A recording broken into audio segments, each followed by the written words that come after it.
Quand j'ai une stagiaire ou un stagiaire qui a beaucoup de tics de langage, des E par exemple, mais ça peut être autre chose, des voilà, des donc, des éléments comme ça, j'ai un exercice qui fonctionne bien, qui énerve un petit peu le stagiaire, mais qui est très satisfaisant parce qu'à la fin, ça marche. Le principe, c'est que je prends un stylo et puis je dis à la stagiaire ou au stagiaire, bon, tu vas me parler de quelque chose que tu connais bien, ton métier par exemple, tout simplement. Donc la personne me dit OK, très bien, donc commence à me dire voilà, les trois tâches principales de son métier.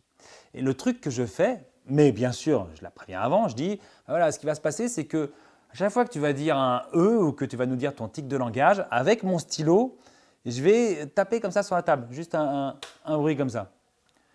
Et en général, la personne passe par plusieurs phases. La première phase, c'est le profond agacement.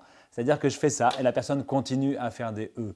Oui, alors mon métier, ça, ah oui, ah ben bon, alors mon métier, alors ça l'agace un petit peu. Et puis je continue. Je lui dis, mais en fait, ce que tu vas faire, c'est que tes E, tu vas essayer de les remplacer par des silences. Parce que finalement, si tu fais des E ou si tu as un autre tic de langage, c'est parce que tu as peur des silences. Donc, essaye de les remplacer par des silences. Ah ok, là j'ai compris quelque chose.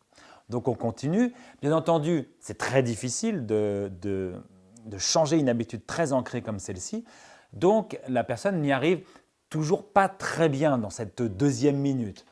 Oui, alors ah mince, remplacé par des silences. Et je continue comme ça. Donc là, à ce moment-là, c'est le moment où la personne a envie de me taper. Mais bon, elle ne le fait pas parce qu'elle est civilisée. Et puis, il y a toujours cette troisième phase qui arrive systématiquement. C'est le moment où la personne y arrive à remplacer ses E par des silences. Et là, c'est extrêmement gratifiant. La personne n'est plus agacée, n'a plus envie de me taper, mais est heureuse d'avoir un nouvel élément dans sa boîte à outils.